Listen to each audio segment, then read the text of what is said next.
Senthilkumar MABL அவர்களை ஆதரித்து மண்ணின் மைந்தர் மாண்புமிகு அமைச்சர் அண்ணன் வாக்குகள் கேட்டு இதோ வந்து கொண்டிருக்கின்றார். தாய்மார்களே, பெரியோர் மக்களே, வாக்களிப்பீர் உதயசூரியன் ஆதரித்து மண்ணின் மைந்தர் மண்ணின்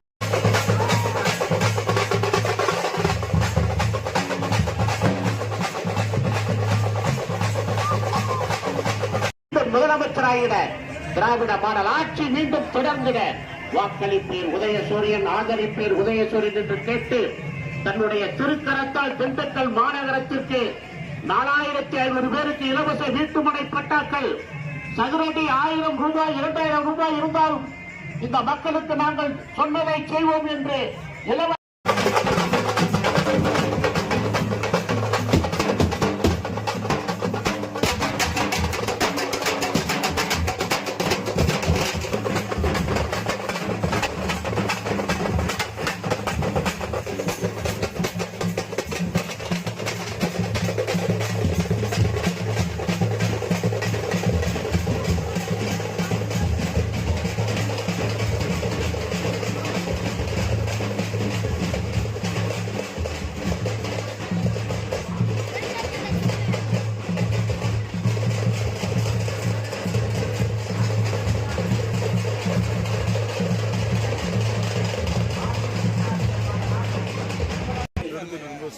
வெற்றி வேட்பாளர் செந்தில்குமார் எம்ஏபிஎல் அவர்களை ஆதரித்து மண்ணின் மைந்தர் மாண்புமிகு அமைச்சர் ஐ பெரியசாமி அவர்கள் இரு கரக்கூப்பி உங்களை தேடி உங்களை நாடு வந்து கொண்டிருக்கிறார்.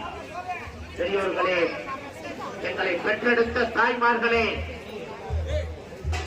பெரியோர்களே, எங்களை பெற்றெடுத்த தாய்மார்களே, முத்தனகுப்பட்டி வாக்காளர் பெருங்குடி மக்களே, உதயசூரியன் உதயசூரியன் உதயசூரியன் வெற்றி வேட்பாளர் ஐபி செந்தில்குமார் எம்ஏபிஎல் அவர்கள் ஆதரித்து உதயசூரியன் சின்னத்திலே வாக்குகள் கேட்டு இதோ வந்து கொண்டிருக்கிறார்.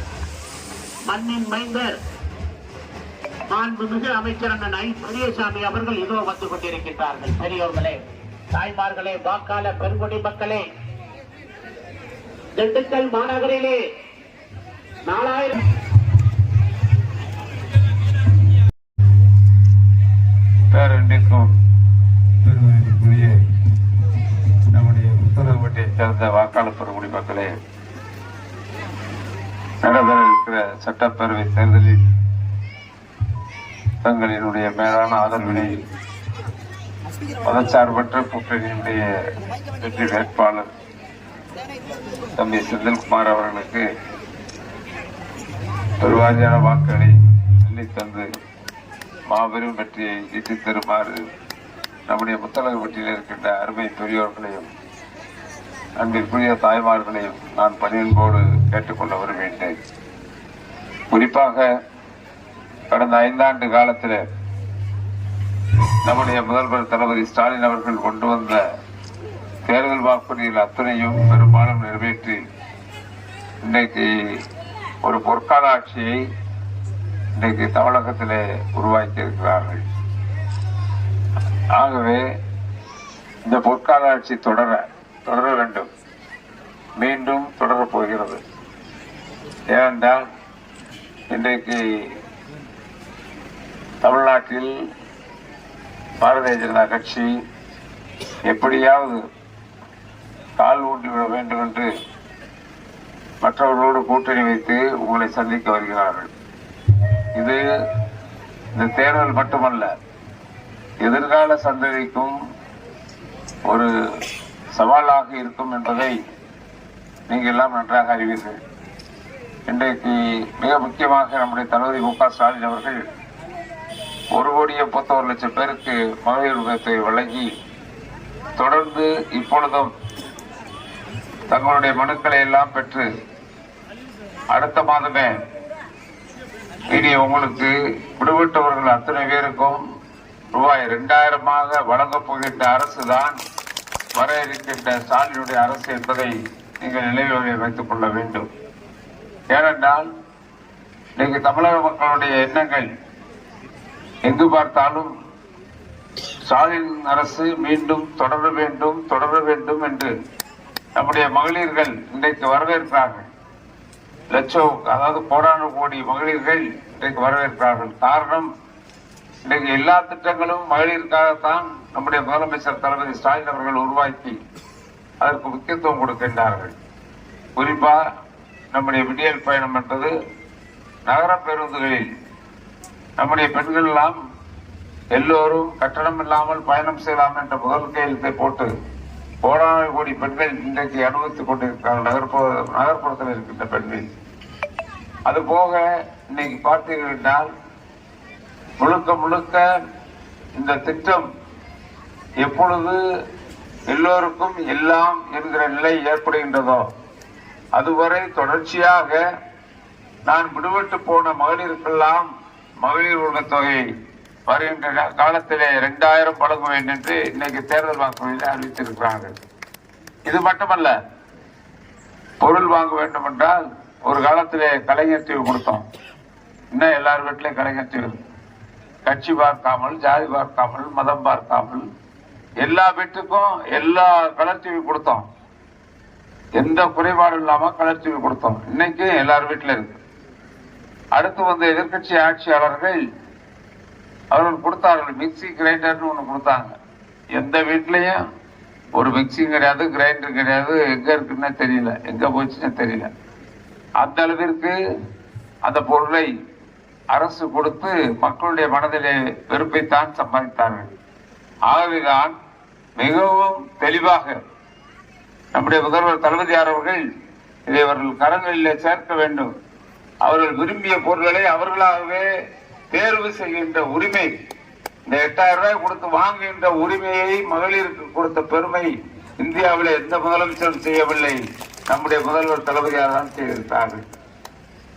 நான் நிறைய, அதாவது நம்முடைய திண்டுக்கல்லுடைய வளர்ச்சியில இப்ப இல்ல அப்ப இல்ல 96ல இருந்து நான் தொடர்ந்து திண்டுக்கல் எப்படி இருந்துச்சுன்னு உங்களுக்கு தெரியும்.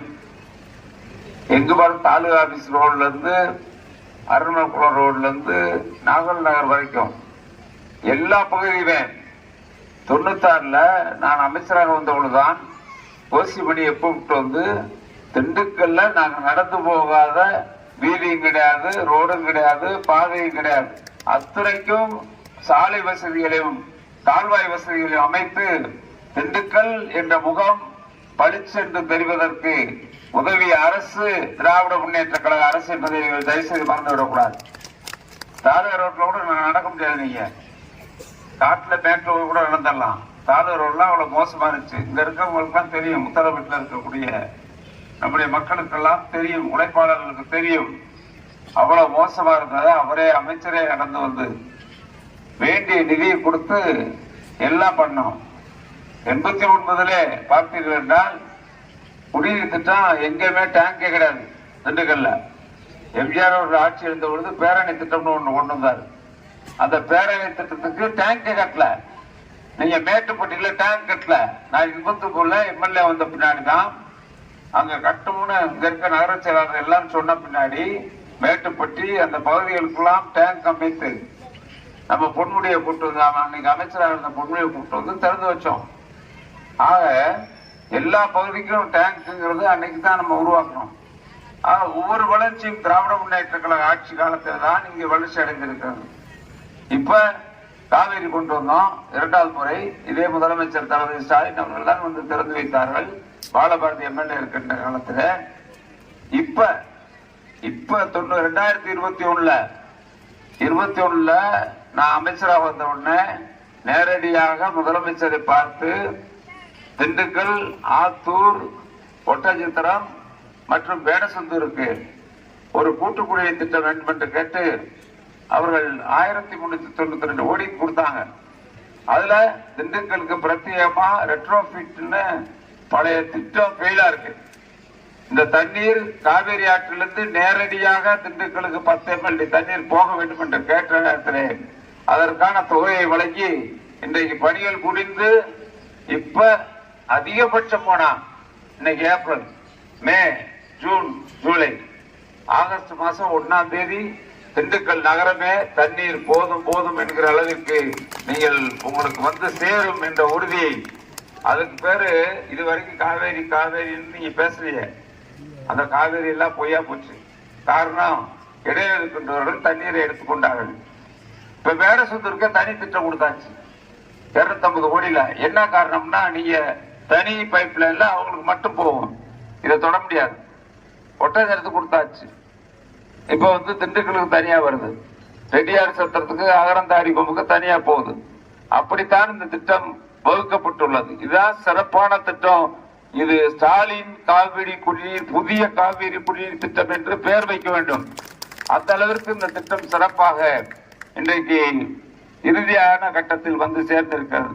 நம்ம தேர்தலுக்கு முன்னாடியே கொடுக்கணும்னு நினைச்சோம், இன்னும் 1 மாசம் 2 மாசத்துல முடிஞ்சிடும் இருக்காங்க. இப்ப கோவிலூர் வரைக்கும் வந்துச்சு. இப்படி எந்த திட்டமாக இருந்தாலும் எதிர்காலத்தை நோக்கி சிந்திக்கக்கூடிய ஒரு இயக்கம் இருக்கிறது என்றால் நாம் தான் சிந்திக்க முடியும். திராவிட முன்னேற்ற கழகம் தான் சிந்திக்க முடியும். இது ஒரு வரம் இருக்க. நான் போன வருஷத்துக்கு முந்தின வருஷமே காவேரியை ஆரம்பிச்சாலும் வரட்டும், நமக்கு வந்து அங்க கர்நாடகாவில் மழை பெஞ்சு தண்ணி வந்தா காவிரி எடுத்துக்கலாம். இங்க கேரளாவில் பெரியாறுல மழை பெஞ்சுன்னா நம்ம வையானிலிருந்து நேரடியாக தண்ணீர் கொண்டு வருகிற திட்டத்திற்கு நிலக்கோட்டை, ஆத்தூர், திண்டுக்கல் இந்த 3 சட்டப்பேரவைக்கு மட்டும் 700 கோடியிலே திட்டம் தீட்டப்பட்டு அதற்கு முதலமைச்சர் ஒப்புதல் கொடுத்து இன்றைக்கு நிதித்துறையிலே இருக்கிறது. தேர்தல் முடிந்தவுடன் அந்த திட்டத்தை முதலமைச்சர் வந்து திண்டுக்கல்லில் ஆரம்பிக்க வைக்க போகிறார்கள். கண்டிப்பாக வைகை கூட்டுக்குடிநீர் திட்டம் நிலக்கோட்டை, ஆத்தூர், திண்டுக்கலுக்கு உடனே வரும் என்ற உறுதியை சொல்லக்கூடிய விரும்புகின்றேன். மொத்தம் 32 கிலோமீட்டர் தான். நீங்க வையானையிலிருந்து வர்றது 32 கிலோமீட்டர், காவேரி ஆற்றிலிருந்து திண்டுக்கலுக்கு வர்றது 130 கிலோமீட்டர். வர்ற வழி ஜாஸ்தி, இடையில சீப்பேஜ் இருந்துச்சு, அதெல்லாம் மாற்றி இப்ப வந்து நம்ம வந்து வையானிலிருந்து நேரடியாக தண்ணீர் போகிற திட்டம் மதுரைக்கு இப்ப நல்லா போகுது. மதுரை மக்களுக்கு தண்ணீர் ஆதாரமே வையானை தான், பெரியார் வைகை தான். இன்னைக்கு அந்த திட்டம் இன்னைக்கு சிறப்பா போய் தண்ணி பிரச்சனை எல்லாம் போயிட்டு இருக்கு. அதை பார்த்துதான் அது வந்து நிலக்கோட்டை வழி தான் போகுது. நிலக்கோட்டை தொகுதியில வத்தலகுண்டு வழி தான் போகுது, ஆற்றோரத்துல போகுது. அந்த பைப் லைன் போய் நம்ம எடுத்தோம்னு வச்சுக்கோங்க, நிலக்கோட்டைக்கு மதுரைக்கு தண்ணி போகும். அதைத்தான் இப்ப நம்ம என்ன சொல்றோம், நமக்கென்று ஒரு தனி திட்டம் நிலக்கோட்டை, ஆத்தூர், திண்டுக்கலுக்கு வர வேண்டும் என்று வகுத்து அதற்கான அனுமதியும் முதலமைச்சர் அவர்கள் வழங்கி இருக்கிறார்கள். விரைவில் அந்த பணி துவங்க இருக்கிறது என்ற மகிழ்ச்சியான செய்தியை தெரிவித்துக் கொள்ள விரும்புகிறேன். நான் எதையும் ஆரம்பித்த பணிகளை இதுவரை முடிக்காமல் விட்டதே இல்லை. ஏனென்றால் இப்ப வந்து நான் ஆரம்பத்திலிருந்து இதே இடத்துல வந்து பேசியிருக்கேன். என்ன பேசினேன், கிட்டத்தட்ட 30 வருஷமா முதலமைச்சரே அன்னை சோனியா காந்திக்கு நம்முடைய கிறிஸ்தவ வன்னியர்களை எம்பிசியில் சேர்க்க வேண்டும் என்ற கோரிக்கையை 89ல இருந்து நான் ஆரம்பிச்சு இங்க வந்தாங்க, குடவாருக்கு வந்தார். அங்க முதலமைச்சர்கிட்ட எல்லா பேரும் வன்னியர் சமூகத்தை சேர்ந்த அத்தனை பெரியவர்கள் வந்தார்கள். அழைத்து சென்று முதலமைச்சரை பார்க்க வைத்து அன்று வந்து அப்ப எடுத்த முயற்சி, அதற்கு பின்னால் இப்பொழுது அவர்கள் அன்னை சோனியா காந்திக்கு ஒரு கடிதம் எழுதினார்கள். கண்டிப்பாக எம்பிசியில் சேர்க்க வேண்டும். அவங்க எல்லாம் கிறிஸ்தவ வண்டியரும் சரி, இந்து வண்டியரும் சரி, எல்லாரும் கல்யாணம் பண்ணிக்கிறாங்க. அவங்க வந்து அவங்க விரும்பி மதம் மாறிக்கொண்டார்கள். அவங்க பை பர்த் அவங்க வந்து வன்னியர் தான், பை பர்த் வன்னியர். ஆனால் விரும்பி ஏற்றுக்கொண்ட மதம் கிறிஸ்தவ மதம். ஆகவே அவர்களுக்கு எம்பிசி கொடுக்க வேண்டும் என்பதை அழுத்தமாக எழுதி அன்னை சோனியா காந்திக்கு அனுப்பினார்கள்.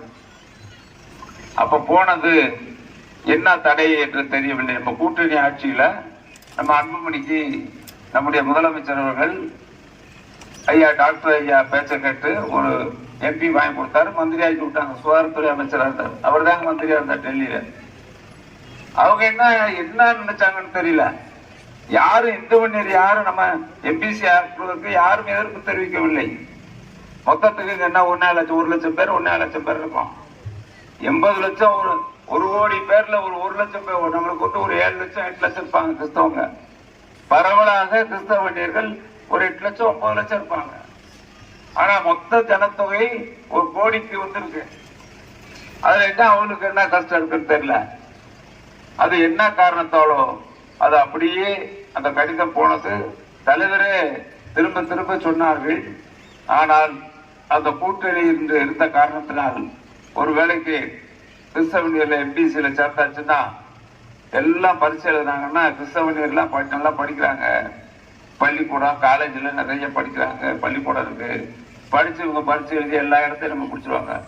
நீதிபதி, கலெக்டர், IAS எல்லாம் பிடிச்சி போயிடுவாங்க. இங்க வந்து உழைப்பாளி தான் இருக்கோம்.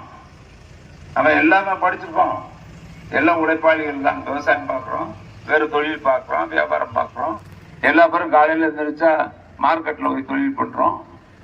ஆக விவசாயம் சார்ந்த தொழிலில் இருக்கக்கூடியவர்கள், மற்ற தொழில் சார்ந்து இருக்கின்ற மக்கள், அவர்கள் வீட்டு பிள்ளைகளாவது எதிர்காலத்திலே அந்த சலுகையை அனுபவிக்க வேண்டும் என்பதிலே நான் உறுதியாக இருக்கிறேன். இந்த முறையும் ஏன்னா இப்ப வந்து மத்தியில் வேற ஆட்சி இருக்கு, பிரதமர் வேறவர் இருக்காரு. இதுல என்ன இருக்குன்னு உங்களுக்கு தெரியும். இன்னைக்கு அவங்க வந்து முழுக்க முழுக்க பேசல சொல்றாரு. பெரும்பாலும் இஸ்லாமியர்களுக்கு வசிக்கிறார்கள். கூட்டணி வேறு, கூட்டணி வேறு. தேர்தல் கவனிதான் கூட்டணி. தேர்தல் முடிஞ்ச உடனே கொள்கை வேறு. அது எப்படி கூட்டணி வேறு கொள்கை வேறு எப்படி இருக்க முடியும்? அது இருக்க முடியாது. என்ன காரணம்னா கடந்த காலத்தினுடைய நினைவுகளை மறந்துவிடக்கூடாது. நீங்க எல்லாம் கூட்டணி வைக்கலான்னு கேட்டா அன்னைக்கு வாஜ்பாய் இருந்தாரு. அவர் வந்து காமன் மினிமம் ப்ரோக்ராம்னு வச்சார். எடுத்த எடுப்புல மாநில கட்சிகளுடைய ஒப்புதல் இல்லாமல் எந்த மாநிலத்திலும் மத்திய அரசு ஆதிக்கம் செலுத்தாது என்று கொண்டு வந்தார்கள் வாஜ்பாய். எந்த இடத்திலையும் மதத்தை திணிக்க முயற்சி செய்யவில்லை. இன்றைக்கு இவங்க சொல்றாங்க பிஜேபி ஒரே நாடு ஒரே மொழி அது இதுன்னு கொண்டு வந்து நாங்க சொல்றத இந்தியத்தான் நீங்க படிக்கணும், கட்டாயமாக்கணும், அதை ஆட்சி மொழியா கொண்டு வரணும். தாய்மொழி தமிழ் அது வந்து நீங்க பேருக்கு வச்சுக்கோங்க, ஆங்கிலத்தை நீங்க பேருக்கு வச்சுக்கோங்க. ஆனா ஆட்சி மொழி என்பது இந்தியாவத்தான் இருக்கணும். அந்த எந்த மொழி இருந்துட்டு போது நமக்கு கவலை இல்லை. அவங்களை பொறுத்தளவுல இதை வந்து ஒரு இந்து நாடு என்று பிரகடனப்படுத்த வேண்டும் என்பதுதான் அவருடைய கொள்கை. இந்த அடுத்த விட்ட பார்லிமெண்ட்ல எல்லாம் வந்தாச்சுன்னா நீங்க வச்சுக்கோங்க, இன்னைக்கு எழுதி வச்சுக்கோங்க. இன்னைக்கு போடுற ஓட்டு நீங்க வந்து நம்முடைய ஆட்சிக்கு கட்டாய திமுக ஆட்சியில வருது. தளபதி ஸ்டாலின் தான் முதலமைச்சராக வருகிறார். ஆனால் ஒன்றை சொல்லிக் கொள்ள விரும்புகிறேன். இந்த அடித்தளம் மத்தியிலே இருக்கக்கூடிய அரசை எதிர்காலத்திலே வீட்டுக்கு அனுப்புகின்ற அடித்தள வாக்கு. இந்த வாக்கு இந்த தேர்தல் அடுத்த தேர்தலில் நோக்கி இருக்கக்கூடிய வாக்கு. இது ஒரு இந்தியா ஒரு மதச்சார்பற்ற நாடு. எல்லா மதமும் இன்றைக்கு அண்ணல் அம்பேத்கர் வகுத்த அரசியலமைப்பு சட்டம் நாம் அனைவரும் சமம், எல்லோருக்கும் எல்லாம், ஏற்றத்தாழ்வு இல்லாத சமுதாயம் உருவாக வேண்டும் என்பதில் உறுதியாக அடித்தளம் அமைத்தது அரசியலமைப்பு சட்டம். அந்த அரசியலமைப்பு சட்டத்தை இப்பொழுது திருத்துவதற்கு முயற்சி செய்கிறார்கள். நம்மளே பார்லிமெண்ட் போயிருந்தாலும் நம்மளை வெளியே தள்ளிவிட்டு அந்த சட்டத்தை நிறைவேற்றிட்டு போடுவாங்க. அப்படிப்பட்ட நிகழ்வுகள் தான் இப்ப நடக்குது. ஒரு ஆதிக்கமான மனப்பான்மை அங்கே இருக்கிறது என்பதை நீங்கள் புரிந்து கொள்ள வேண்டும். யாரிடம் கூட்டணி வைத்திருக்கிறார்கள்? தேர்தலில் சொன்னார், போன ஆண்டு 21ஆம் ஆண்டு தேர்தலில் நாங்க வந்து பிஜேபியோட கூட்டணி வைத்ததுனாலதான் தோத்தோம்னு சொன்னாரு. சொன்னாரா இல்லையா? சொன்னார்ல. அப்புறம் MP எலெக்ஷன்ல வைக்காம இருந்தாரு. இனிமேல் வைக்கவே மாட்டோம், எந்த காலத்துக்கும் வைக்க மாட்டோம், கூட்டணியே கிடையாது அப்படின்னு சொன்னாரு. இப்ப எப்படி கூட்டணி வச்சாரு? இப்ப கூட்டாஞ்சோறு எப்படி ஆகுறாரு? என்ன காரணம்? அவங்க கூட்டணி கேட்டுக்க வரலையே. தமிழ்நாட்டுக்கு வந்து இவரை பார்த்து பேசலையே. இவரா பிளைட் ஏறி போனாரு, நேரம் 2 கார் மாறி போனாரு, போய் கையெழுத்து போட்டு வந்துட்டாரு. ஆனா ஒன்னே ஒண்ணு சொல்றேங்க, எந்த இங்க இருக்கக்கூடிய அது கட்சிக்காரங்க, அதிமுக கட்சிக்காரங்களுக்கு எந்த கட்சி ஒரு தொண்டனு கூட தெரியாது. இது போய் பாரதிய ஜனதா கட்சியோடு கூட்டணி எடப்பாடி வைக்க போனாரு என்பது எவருக்கும் தெரியாது. போனாரு, சம்மதிச்சு கையெழுத்து போட்டு வந்துட்டாரு. வந்தாரு, கேட்டாங்க என்னங்க இப்படி பண்ணிட்டேன்னு ஜெயக்குமார் கேட்டார். மந்திரி, முன்னாள் மந்திரி ஜெயக்குமார் இப்ப நிக்கிறார் ராயபுரத்துல. அவர் எவ்வளவோ வலியுறுத்தி கேட்டாரு.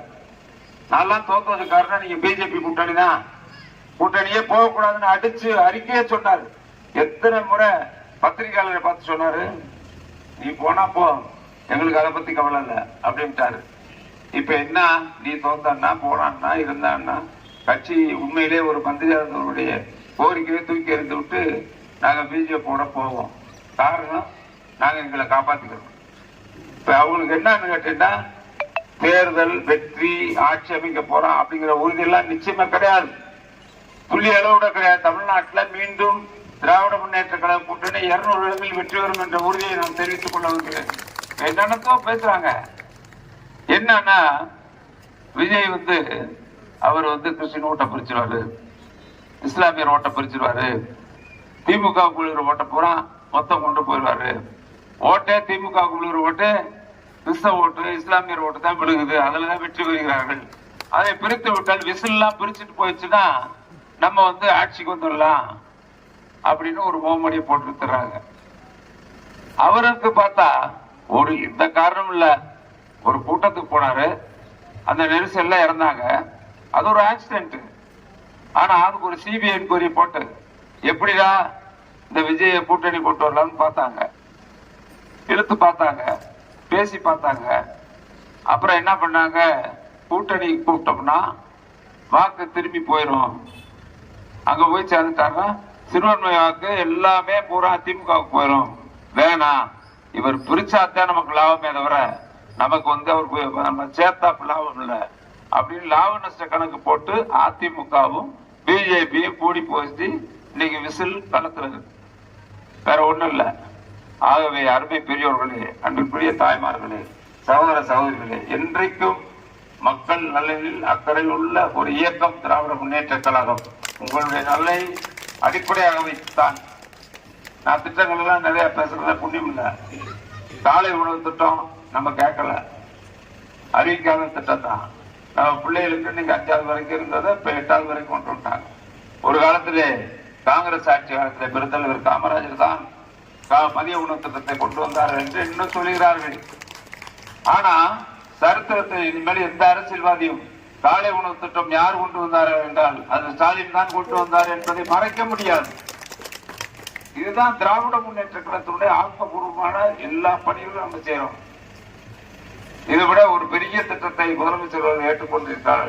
திண்டுக்கல் மாவட்ட மக்களினுடைய எண்ணத்தை, விவசாயிகளுக்கான எண்ணத்தை, எல்லா குளங்களையும் வெள்ளம் வருகின்ற காலத்தில் காவிரி ஆற்றிலிருந்து ஒரு முறை நீரேற்று பாசனம் மூலமாக நிரப்பி கொடுத்து விட்டால் திண்டுக்கல் மாவட்டமே செழிப்புமாகும் என்ற திட்டத்தை ஆய்வு செய்யப்பட்டு 4500 கோடி அதற்கு செலவாகும் என்று சொல்லியிருக்கிறார்கள். வர்ற தேர்தல் முடிஞ்சு நிச்சயம் அந்த கோரிக்கையை நிறைவேற்றுவதற்கு திராவிட முன்னேற்ற கழகம் பாடுபடும் என்ற உறுதியை சொல்லி நடைபெறும். இதெல்லாம் மற்ற காரணங்கள்லாம் நம்ம ஒன்றும் சொல்ல வேண்டியதில்லை. திண்டுக்கல்லுடைய வளர்ச்சிக்கு எல்லா காலகட்டத்திலும் திண்டுக்கல்லுடைய வளர்ச்சிக்கு நம்ம அடித்தளமாக இருக்க வேண்டும். ஏன்னா ஒரு விஷயத்தை சொல்லிடுங்க. இப்ப என்னன்னா, நம்முடைய அரசு இருந்த பொழுது 2006 கவர்மெண்ட் வந்துச்சு. திண்டுக்கல் டவுனுக்கு எல்லாரும் வந்தாங்க. யாரு இங்க இருக்கக்கூடிய வர்த்தகர்கள் பூரா வந்தாங்க. ஐயா 100% வரி ஏத்துட்டாங்க, தயவுசெய்து நீங்க ஏத்தாதீங்கன்னாங்க. நான் உடனே கூப்பிட்டு இங்க இருக்க நகராட்சி கூப்பிட்டு 1 பைசா ஏத்தக்கூடாது அப்படின்னு சொல்லி உத்தரவு போட்டு அதாவது அது துறையினுடைய அமைச்சருக்கே தெரியாது. நான் அங்க இருக்கக்கூடியவர்களை வரி உயர்வு செய்யவே கூடாது என்று செய்த அரசு நம்முடைய ஆட்சி காலத்தில் நான் அமைச்சராக இருந்த பொழுது கேட்பாருங்க. இங்க இருக்கக்கூடிய நடராஜர்களை சொல்லிட்டேன், நீங்க வரிகிரி ₹1 கூட்டி போட்டேன்னு சொன்ன உயர்த்தி போட்டா அடுத்த நாள் உங்களுக்கு முனிசிபாலிட்டிக்குள்ள போக முடியாது, யாரும் போக முடியாதுன்னு சொல்லிட்டேன். அப்படித்தான் மக்கள் எதிர்பார்ப்பை, வரி உயர்த்தக்கூடாதுன்னா உயர்த்தாம இருந்தான். ஆனா மற்ற இடங்கள்லாம் வரி உயர்த்திருந்தாங்க. ஆனா திண்டுக்கல் நகராட்சியில் வரியே உயர்த்தப்படவில்லை. யாருக்கு? வியாபாரிகளுக்கும் சரி மக்களுக்கும் சரி, நீங்கள் வரியே உயர்த்தக்கூடாது என்று சொல்லி அந்த மக்களுடைய வாழ்வாதாரத்தை காப்பாற்றிய இயக்கம் திராவிட முன்னேற்ற கழகம். அந்த அளவிற்கு மக்கள் நலனில் அக்கறையுள்ள இயக்கம் வேட்பாளர் என்று சொன்னால் இனி எதிர்காலத்திலும் திண்டுக்கல்லுடைய வளர்ச்சிக்கு, திண்டுக்கல் தொகுதியுடைய வளர்ச்சிக்கு திண்டுக்கல் மாவட்டம் தலைநகரம் மாற்றி அமைக்கப்பட வேண்டும். அது வளர்ச்சி வருவதற்கு எல்லா திட்டங்களையும் கொண்டு வர வேண்டும். புதிய திண்டுக்கல் உருவாக வேண்டும், நியூ திண்டுக்கல் உருவாக வேண்டும். பழைய திண்டுக்கல் அடையாளமா வச்சுக்கலாம். ஓல்டு டெல்லி மாதிரி பழைய திண்டுக்கல் நம்ம எல்லாம் முத்தளவு நம்ம பழைய திண்டுக்கல், இன்னைக்கு புதிய திண்டுக்கல் ஒன்று உருவாக வேண்டும்.